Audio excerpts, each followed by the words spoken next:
আচ্ছা, আমাদের ফেরদাউস ভাই এদিকে জনতার মাঝে আটকা পড়েছে, মঞ্চে আসার জন্য অনুরোধ জানাচ্ছি।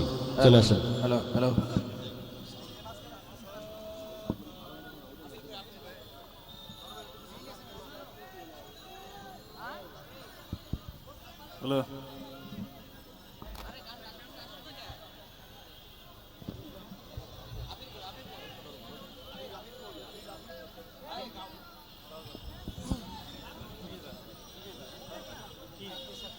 একদিন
আমার প্রিয় বাংলাদেশ এগিয়ে যাবে, এগিয়ে যাবে আমার প্রিয় বাংলাদেশ।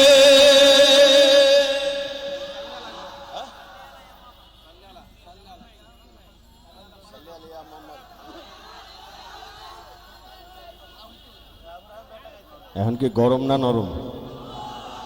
আপনাদের কি গরম লাগছে না? তারপরেও গরম চলবে? সর্বনাশ। এবারে কলরবের জনপ্রিয় একটি নাতে রাসূল গাইব, চলেন একসাথে। নবীর প্রেম মহব্বত আমাদের সবার হৃদয়ে রয়েছে, ঠিক কিনা? আমরা এবারে গাইব আমাদের সাথে, আপনারা শুধু জিন্দাবাদ বলবেন, পারবেন ইনশাআল্লাহ? দেখা যাক। ইশকে নবী, ইশকে নবী, ইশকে নবী জিন্দাবাদ, ইশকে নবী জিন্দাবাদ, ইশকে নবী জিন্দাবাদ, ইশকে নবী জিন্দাবাদ, ইশকে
নাবি ইশকে নাবি ইশকে নাবি জিন্দাবাদ ইশকে নবী ইশকে নবী ইশকে নবী জিন্দাবাদ ইশকে নবী জিন্দাবাদ ইশকে নবী জিন্দাবাদ ইশকে নবী জিন্দাবাদ ইশকে নবী জিন্দাবাদ ইশকে নবী জিন্দাবাদ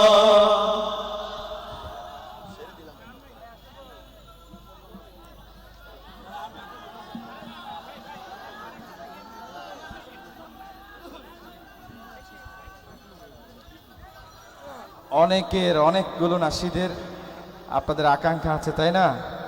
আমরা সেটা জানি, কিন্তু আমরা এই যে গরম, প্রথমত আপনারা বসে আছেন, কিন্তু আমরা এই গরমে গাইছি কিন্তু সবাই, তো সবার গলার অবস্থা খুব ভালো না। আমরা মূলত এখানে 1 ঘন্টা প্রোগ্রাম করতে চেয়েছিলাম, 1 ঘন্টার জায়গায় অলরেডি প্রায় 2.5 ঘন্টার উপরে চলে। তো আমাদের বাসা থেকেও মেসেজ দিচ্ছি যে এত লং হচ্ছে কেন প্রোগ্রাম। যাকগে, এই ব্যাপারটা মূলত যাকে যে ব্যাপারটা বলতে চাচ্ছিলাম সেটা হলো আমাদের প্রত্যেক দিনই প্রোগ্রাম আমরা যেটা করেছিলাম, যে যতগুলো পাবলিক বিশ্ববিদ্যালয় রয়েছে, তারপরে প্রাইভেট রয়েছে, আমাদের কলেজগুলো রয়েছে, আমাদের এই এখনকার যে আন্দোলনটা চলছে সেটা হলো আমরা চেয়েছি যে সকলের মাঝে যেন সুস্থ সংস্কৃতির আওয়াজ ছড়িয়ে দেওয়া যায়। কিন্তু হ্যাঁ, তো সেই জন্য মূলত আজকের এই আয়োজনটা ছিল, কিন্তু ঘটনাক্রমে পুরো মাঠ দখল করেছিলেন আপনারা, আমাদের মাদ্রাসার ভাইয়েরা, ঠিক আছে? তো আপনারা যারা মাদ্রাসা থেকে আসছেন আপনাদেরকে অনেক অনেক ধন্যবাদ। এবং আগামী আগামী 16 তারিখ 16 সেপ্টেম্বর যাত্রাবাড়ি মডেল টাউনে মুহিব ভাই সহ কলরব সহ আমরা একদম চমৎকার একটি প্রোগ্রাম হবে, সেখানে সবার দাওয়াত রইল আগামী 16 তারিখ 16 সেপ্টেম্বর। আর হলো কবি নজরুলে 15 তারিখ, ঢাকা কলেজে 28 তারিখ, ঢাকা ইন্টারন্যাশনাল ইউনিভার্সিটিতে রয়েছে 21 তারিখ বা 20 তারিখ এরকম, ড্যাফোডিল ইউনিভার্সিটিতে রয়েছে আর অনেকগুলো প্রোগ্রাম, আপনারা সেগুলোর জন্য দোয়া করবেন। যাত্রাবাড়িতে 19 তারিখ, যাত্রাবাড়ি মোড়ে 19 তারিখ। আমাদের আজকের এই আয়োজন করেছে বিকিরণ ঢাকা বিশ্ববিদ্যালয় শাখা, এর সম্মানিত সভাপতি কথা বলবেন। সালামু আলাইকুম। আমরা তো ইচ্ছা করছিল যেটা সারাদিনের চলুক, সারা যদি চালাতে পারতাম অনেক খুশি হতাম, কারণ চেতনা, আবেগ, অনুভূতি সবকিছু একসাথে যাচ্ছে। তো শেষ বিদায়ে কিছু কথা বলতে চাই, সেটা হচ্ছে যেহেতু আমাদের প্রোগ্রামটা বিকিরণ ঢাকা বিশ্ববিদ্যালয় শাখার তত্ত্বাবধান হয়েছে, আয়োজন হয়েছে, তো বিকিরণ ঢাকা বিশ্ববিদ্যালয় শাখার পরিচালক মোহাম্মদ ইয়াসিন আহমদ ভাই এখন সহমনি বক্তব্য দিবেন এবং দোয়া পরিচালনা করবেন। সব মাইক্রোফোনগুলো ক্লোজ করো। আমরা বেশ কিছু মানুষকে ধন্যবাদ জানাতে চাই এই আয়োজন যারা সফলতার সাথে করেছেন। ইমরান নূর ভাই, মাহবুব ভাই, আমাদের মারজান ভাই, তারপরে ইয়াসিন আরাফাত ভাই, এছাড়া নকিবের সাথে সম্পৃক্ত ঢাকা বিশ্ববিদ্যালয় শাখার সকল ভাইদেরকে আমাদের পক্ষ থেকে অনেক অনেক ধন্যবাদ রইল। জুলাইয়ের স্মৃতিচারণ ও সঙ্গী সন্ধ্যার মধ্যে যারা উপস্থিত হয়েছেন তাদেরকে বিকিরণ শাখা ঢাবি শাখার পক্ষ থেকে জানাই আন্তরিক অভিনন্দন। বিশেষ করে কররবকে আন্তরিক অনেক অনেক অভিনন্দন জানাই, তারাই আজকে আমাদের এই অনুষ্ঠানকে আলোকিত করেছে। আমরা জুলাইয়ে যে স্মৃতিচারণ করেছি এটা শুধু আমরা স্মৃতিতে রাখবো না, এটা আমরা বুকে ধারণ করব, আমাদের অস্তিত্বে ধারণ করব, এবং ভবিষ্যতে যত ধরনের অন্যায় অবিচার হবে সেই সব অন্যায় অবিচারের বিরুদ্ধে আন্দোলনে আমরা এই চেতনাকে ধারণ করব। এবং ক্যাম্পাসে বিকিরণ ঢাবি শাখার উদ্যোগে এরকম আরও আয়োজন হবে ইনশাল্লাহ, সেখানেও আপনারা সর্ব উপস্থিতি থাকবেন, এই আশাবাদ ব্যক্ত করে আমি বক্তব্য শেষ করছি। আসসালামু আলাইকুম রহমতুল্লাহ। সবাইকে একটা বিশেষ দাওয়াত দিতে চাচ্ছি, আগামী 21 তারিখ ঢাকা বিশ্ববিদ্যালয়ের ইতিহাস ব্রেক করা একটা প্রোগ্রাম হতে যাচ্ছে, ঢাবি সিরাত মাহফিল। আপনাদের সবার দাওয়াত রইল আগামী 21 তারিখ ঢাকা বিশ্ববিদ্যালয়ের টিএসসি চত্বর, সবার দাওয়াত রইল। হ্যালো হ্যালো, আচ্ছা ভাই আমরা স্টেজটা খালি করি, ভাই স্টেজটা খালি করি, সবাই স্টেজটা খালি করি। ফোন আছে অনেকগুলো।